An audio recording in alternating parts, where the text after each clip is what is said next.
Around the World in 80 Days by Jules Verne. Chapter 1, in which Phileas Fogg and Passepartout accept each other, the one as master and the other as servant. In the year 1872, the house number 7 Savile Row, Burlington Gardens, the house in which Sheridan died in 1814, inhabited by Phileas Fogg, as one of the most singular and most noticed members of the Reform Club of London, although he seemed to take care to do nothing which might attract attention. This Phileas Fogg, an enigmatic personage, of whom nothing was known but he was a very polite man, and one of the most perfect gentlemen of good English society, succeeding one of the great orders that honoured England. The Englishman Phileas Fogg was surely, but perhaps not a Londoner. He had never seen on 'Change at the bank, or at any of the counting rooms of the city. The docks of London had never received a vessel fitted out by Phileas Fogg. This gentleman did not figure in any public body. His name never sounded in any Inns of Court, nor in Temple's, nor in Lincoln's Inn, nor in Gray's Inn. He never pleaded in the Court of Chancery, nor the Queen's Bench, nor the Execution, nor the Lestrade Courts. He was neither a manufacturer, nor a trader, nor a merchant, nor a gentleman farmer.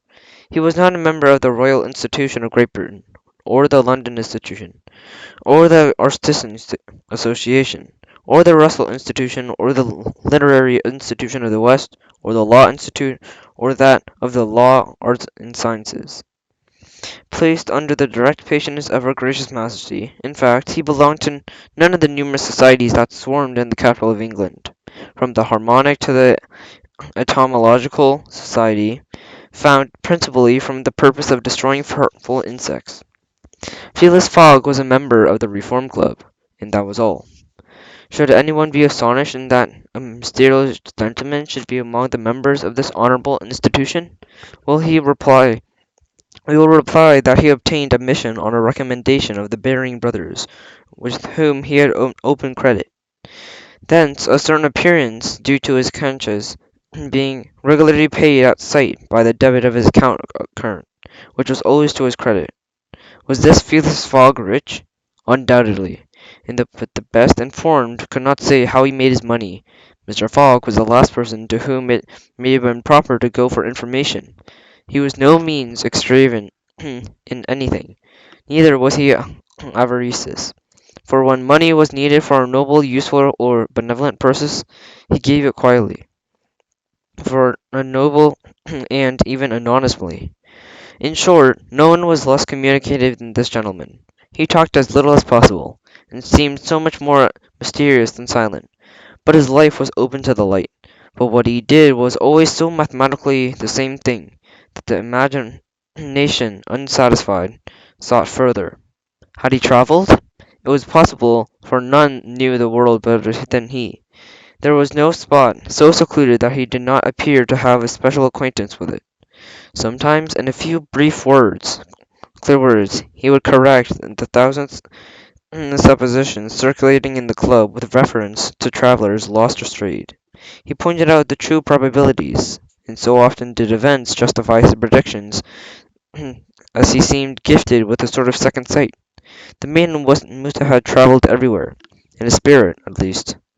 One thing was certain, that for many years Phileas Fogg had not been from London, and after those who had been honouring and knowing him more intimately, intimately than others, affirmed that no one could pretend to have seen him elsewhere than upon his direct route, where he traversed every day to go his house to the club. It was his only pastime, was reading papers and playing whist. He frequently won at the spike game, so very appropriate to his nature, but winnings never went into his purse, and he made an important item in the charity fund. Besides, it must be remarked that Mr. Fogg played for the sake of playing, not to win. The game was for him a contest, struggling against difficulty, but emotionally unwearied the struggle. That suited his character. Phileas Fogg was not known to have either a wife nor children, which may happen to the most respectable people, neither wives nor relatives, which is more rare, truly, Phileas Fogg lived alone in his house on Sorrel Row, where nobody entered. There was never a question as to its interior. A single servant sufficed to serve him, breakfasting and dining at the club at hours fixed with the utmost exactness, in the same hall, at the same table, not entertaining his colleagues nor invitating a stranger. He returned home only to his bed, exactly at midnight, without ever making use of all the comfortable chambers which the Reform Club puts at disposal of its favored members. Of the 24 hours he passed then at 10 his residence, either sleeping or busying himself at his toilet. If he walked, it was invariably with a regular step in the entrance of a hall with a mosaic floor, or in the circular gallery above which arose a dome with blue-painted windows, supported by 20 Ionic columns of red porphyry. Then, if he dined or breakfasted, the kitchens, the buttery, the pantry, and the dairy of the club furnished his table from their succulent stores. The waiters of the club, grave personages in dress coats and shoes with swanskin soles, served him in especial porcelain and on the fine Saxon line. The club decanters of a lost mould contained his sherry, his port, his claret, flavoured orange flower water, and cinnamon, and finally the ice of the club, brought at great expense from American lakes, kept his drinks in a satisfactory condition of freshness. In order to live such conditions is to be an eccentric. It must be granted that an eccentricity has something good in it.